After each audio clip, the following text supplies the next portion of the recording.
গল্পের শুরুতে আমরা গভীর জঙ্গলের মধ্যে একজন লোককে দেখতে পাই যে খুব খারাপভাবে আহত হয়েছিল। সে হামাগুড়ি দিয়ে নিজেকে বাঁচানোর চেষ্টা করছিল, কিন্তু অতিরিক্ত রক্তক্ষরণের কারণে সে অজ্ঞান হয়ে যায়। এখন আসলে কি হয়েছিল তা জানতে আমাদের একটু পেছনে ফিরে যেতে হবে। এখানে আমাদের কাইল নামের একটি চরিত্র দেখানো হয় যে বাইকে করে জঙ্গল পেরিয়ে একটি কেবিনে পৌঁছায়। আসলে কাইল এসেছে তার শৈশবের বন্ধু সোফির সঙ্গে দেখা করতে। এই কেবিনে আগে থেকেই সোফি আর নলিন উপস্থিত ছিল। সোফি কাইলকে জিজ্ঞেস করে তার গার্লফ্রেন্ড ক্যারি কোথায়।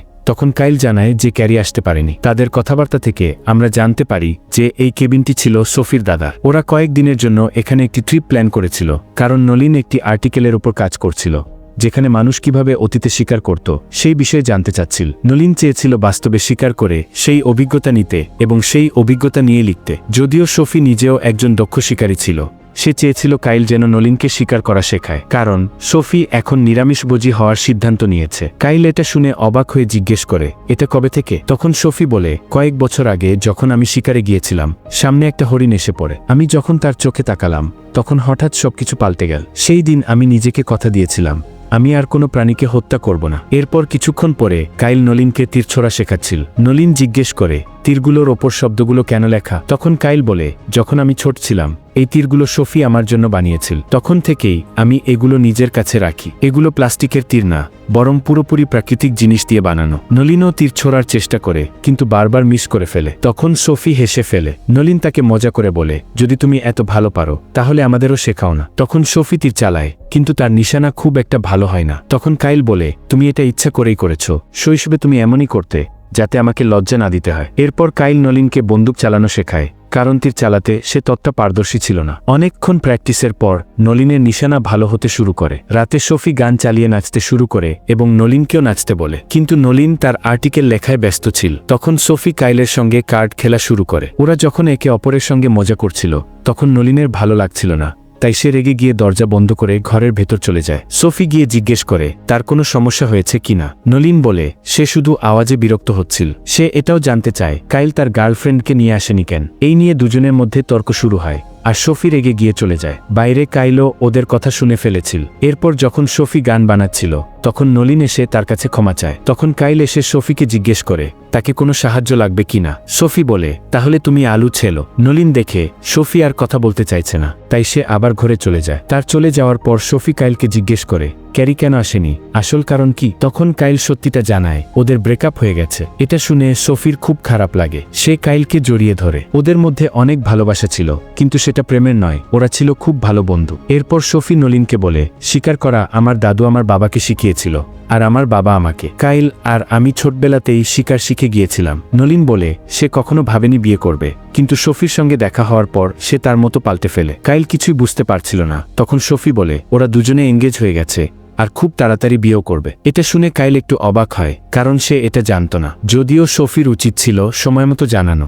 সে তো মাত্র 1 বছর হলো নলিনকে চেনে। তখন সোফি বলে, হ্যাঁ এটা ঠিক যে আমি ওকে বেশি চিনি না, কিন্তু নলিন একজন ভালো মানুষ। সোফি কাইলের কাছে ক্ষমা চায় যে নলিনের কাছ থেকেই এই সত্যটা জানার পর, যদিও শিগগিরই সে নিজেই বিষয়টা বলতে যাচ্ছিল। তখন কাইল বলে এই কথায় তার কোনো খারাপ লাগেনি। এরপর কাইল ও নোলেন একসাথে বসে ড্রিঙ্ক করছিল। মদে বুধ হয়ে নোলেন কাইলকে জিজ্ঞেস করে, তোমার আর সোফির মধ্যে কখনো কোনো সম্পর্ক ছিল? এই কথা শুনে কাইল অস্বস্তিতে পড়ে যায়। সে নোলেনকে বলে এইসব কথা ছেড়ে দাও, কিন্তু নোলেন বলে সোফি আমাকে বলেছিল যখন তোমরা দুজন 18 বছর বয়সে ছিলে তখন তোমাদের মধ্যে কিছু হয়েছিল। তবে কাইল তার কোনো উত্তর দেয় না। এরপর নোলেন সোফির কাছে ঘরে চলে যায়। সেও সোফিকে একই কথা মনে করিয়ে দেয়। তখন সোফি তাকে বোঝায়, তোমার কাইলকে নিয়ে হিংসে করার কিছু নেই, এটা শুধু একটা ভুল ছিল। আর কাইলও সেটা জানে। এই কথা শুনে নোলেন ক্ষমা চায়। অথচ কাইল তখনও ব্যাপারটা নিয়ে চিন্তায় ছিল। পরদিন সকালে কাইল ও নোলেন শিকারে যাওয়ার প্রস্তুতি নিচ্ছিল। সোফি নোলেনকে বলে ফোনটা সঙ্গে নিও, কিন্তু নোলেন বলে ওখানে নেটওয়ার্ক থাকবে না, তাই ফোনের দরকার নেই। আর কাইল যেহেতু সঙ্গে আছে, চিন্তার কিছু নেই। এরপর সোফি কাইলের কাছে এসে একটা গুলি দেয় আর বলে এটা নিজের কাছে রাখো। আমার বাবা যখন শিকারে যেতেন সবসময় একটা বাড়তি বুলেট সঙ্গে রাখতেন, এটা তার নিয়ম ছিল।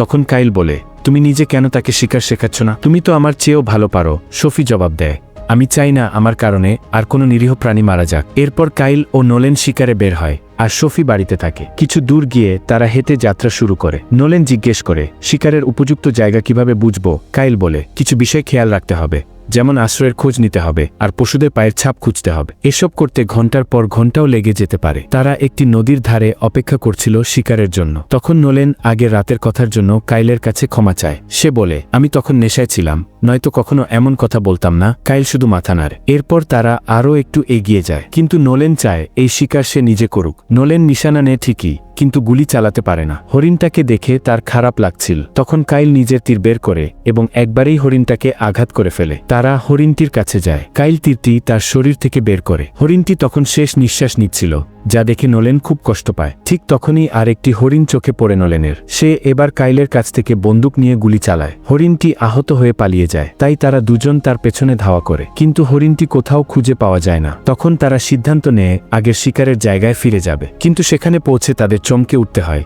কারণ তাদের শিকার করা হরিণটি তখন এক বাঘের খাবারে পরিণত হচ্ছিল। যদি বাঘটি তাদের দেখে ফেলে তাহলে তারাই হবে পরবর্তী শিকার। নোলেন ভয়ে কাঁপছিল। তখন কাইল তাকে শান্ত থাকতে বলে। তখন নোলেন বন্দুক বের করার চেষ্টা করে, আর তার আওয়াজে বাঘটি তাদের দিকেই আকৃষ্ট হয়। সে এক ঝটকায় নোলেনের ওপর ঝাঁপিয়ে পড়ে। বাঘ নোলেনকে কামড়ে দেয়। নোলেন চিৎকার করে কাইলকে সাহায্যের জন্য ডাকে, কিন্তু কাইল নিজেই ঘাবড়ে যায়। সে বন্দুক তুলে বাঘের দিকে নিশানা করে, কিন্তু বন্দুকে গুলি ছিল না। কাঁপতে কাঁপতে সে গুলি বের করে বন্দুকে ভরে, তারপর বাঘের দিকে গুলি চালায়। গুলিতে বাঘটি পালিয়ে যায়, কিন্তু নোলেনের অবস্থা খুবই খারাপ ছিল। বাঘ তাকে ভয়ঙ্করভাবে কামড়েছে। নোলেন কাইলকে বলে, আমার দম বন্ধ হয়ে আসছে।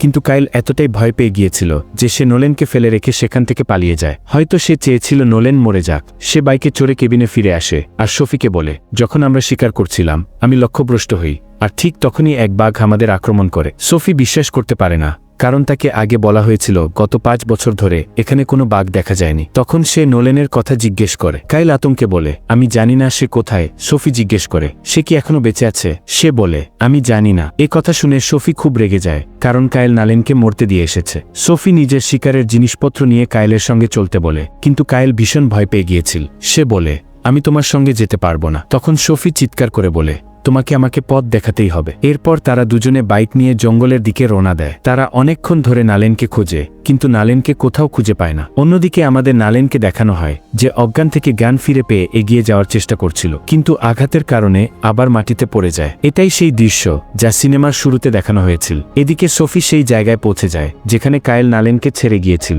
সে সেই হরিণটিকে দেখে যেটিকে কাইল শিকার করেছিল। এ দেখে সোফি কাইলকে জিজ্ঞেস করে, তুমি আমার সঙ্গে মিথ্যা কেন বললে যে তোমার নিশানা ভ্রান্ত হয়েছিল? কাইল বলে, আমি তোমাকে মিথ্যা বলিনি। সোফি তাকে জিজ্ঞেস করে, নালেন কোথায়? কাইল বলে, আমি জানি না, আমি তাকে এখানেই ছেড়ে দিয়েছিলাম। সোফি তখন সামনে এগোতে গেলে কাইল বলে, সে তোমার উপযুক্ত নয়। এই কথা শুনে সোফি কাইলকে থাপ্পড় মেরে বলে, যদি নালেনের কিছু হয় আমি তোমাকে ছেড়ে দেব না। তার চলে যাওয়ার পর কাইল ভীষণ কষ্ট পায়, কারণ তার এসব বলা উচিত হয়নি এবং নালেনকে একা ফেলে আসা ঠিক হয়নি। তারপর কাইল বাইক নিয়ে কেবিনে ফেরার পথে বের হয়, কিন্তু পথে তার বাইকে তেল শেষ হয়ে যায়। তেল ভরার জন্য সে থামে। তখন হঠাৎ একদল নেকড়ের ডাক শুনতে পায়। ভয়ে তার হাত থেকে তেলের ক্যান পড়ে যায়, কিন্তু কিছুক্ষণ পর সেখানে অনেকগুলো নেকড়ে চলে আসে। সে বন্দুক চালাতে যায়, কিন্তু গুলি ছিল না, তাই সে তীর ছোড়ে, কিন্তু নেকড়ে কাছে চলে আসায় নিশানা মিস হয়ে যায়। একটি নেকড়ে কাইলের ওপর ঝাঁপিয়ে পড়ে। সে কাপা হাতে বন্দুকে গুলি ভরে গুলি চালায়। এতে নেকড়েগুলো পালিয়ে যায়। অন্যদিকে সোফি এক জায়গায় কিছু পায়ের ছাপ দেখতে পায়। এতে সে বুঝে যায় আশেপাশে নেকড়ে আছে।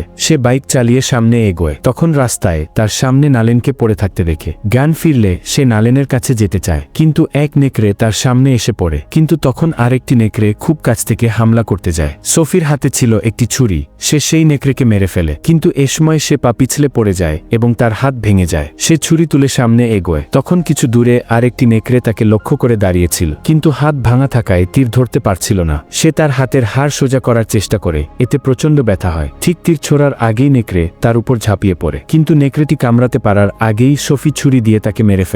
এরপর সে দ্রুত নালেনের কাছে যায়। সে তখনও জীবিত ছিল।